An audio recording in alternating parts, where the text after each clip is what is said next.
Hello YouTube! Oh my god, it's been so long since I made a video. Well, hello! In a couple of months it'll be a year since I finished my Disneyland learning program. So a year since I've been to Disneyland. It hasn't been easy for me to stay here still. And just to do an update on how everything Disney related is going, I figured that there would be a casting tour at some point, and there was. It was the 31st of January, I believe.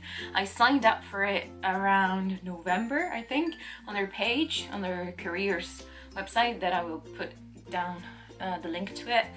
And I did my interview. I arrived in Madrid. I left here at 7 AM. I arrived there at around 12 something, and I took the tube to the place. It's quite far away from the city center, and it's the building where all the Disney stuff happens in Madrid, like all the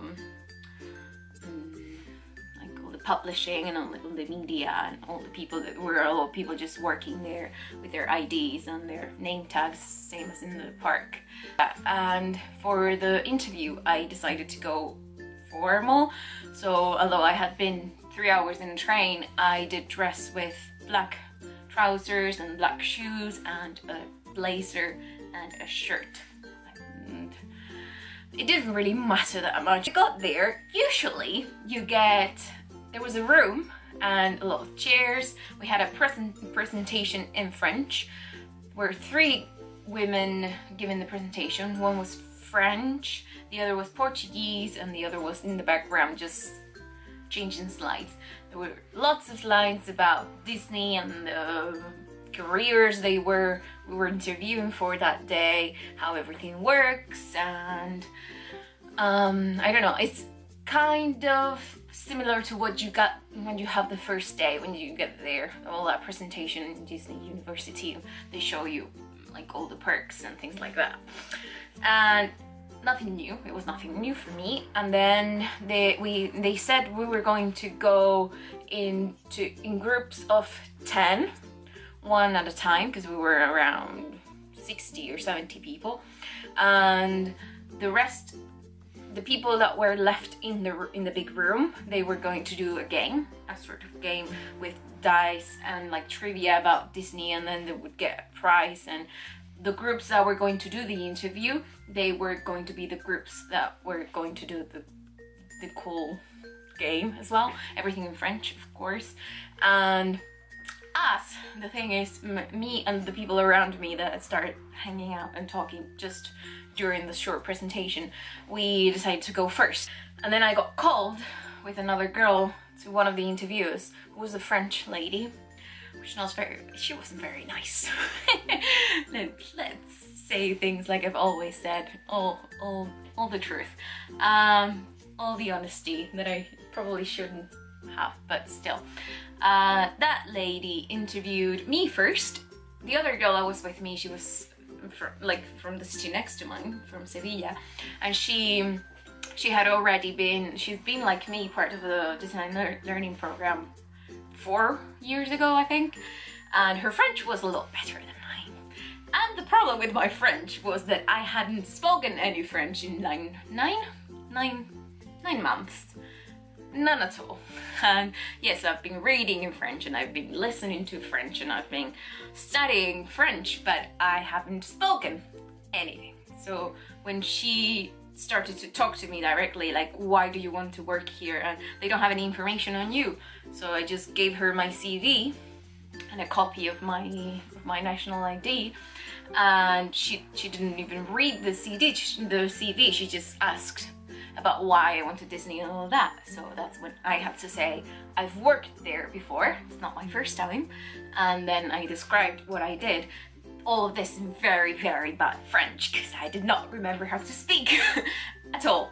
And so I kind of explained how I did the Contra Pro, and I wanted to move on to bigger and better things. I wanted to do something in the fields of guest flow or attractions, and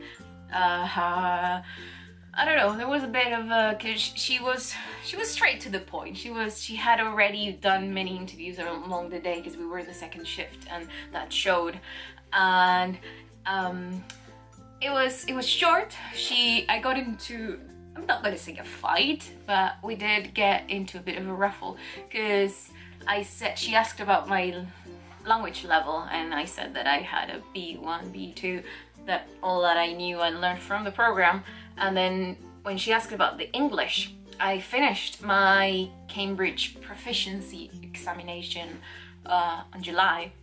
I got my certificate that says that I've got a C2, the highest level, grade A.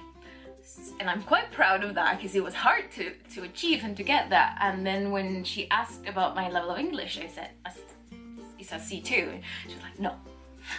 So I said, why not? In French, why not? No, because C2 means native and you're not native. And I said, no, I'm not native, but I do speak. I'm mostly bilingual. I've got like 2 points short of having the highest score of Cambridge. So I do have a C2. I've got it paid and I've got my certificate.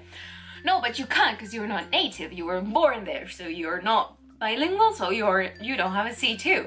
So I opened my CV and I was like, look, this, I've got it. It's here, and it was really hard to achieve. So please don't say that I can't have a C2 because I do have it.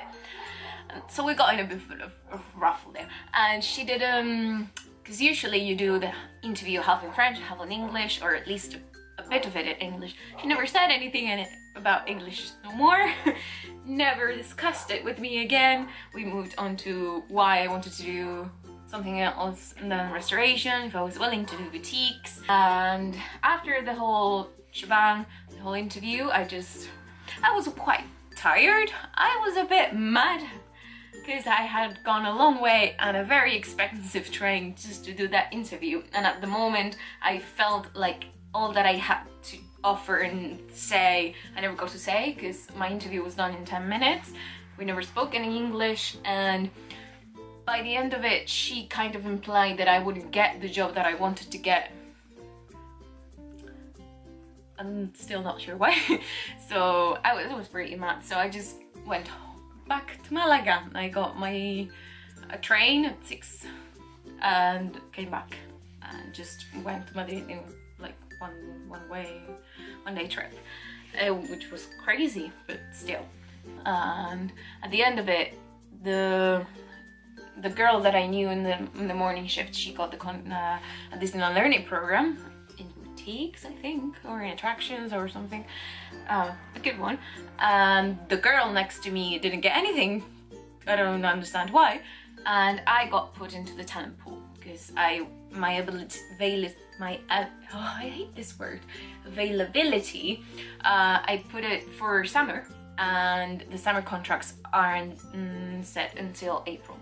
So they told me that I was in the talent pool and that it would get there. There's an email, dlp.casting@disney.com. I don't know. I'll put it down in the box. And with that address, you can communicate to casting. Usually they respond, not always, sometimes. And that's how I've changed my dates, and how, if they do have a contract that's fit to me and my availability, they will offer it at some point, I hope.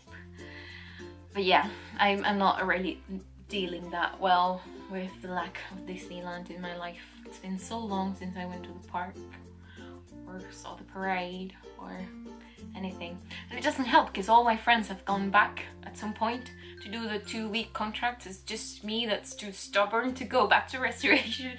So I'm here, and now I have a proper job, so I can't go even if they offer me another short contract or something.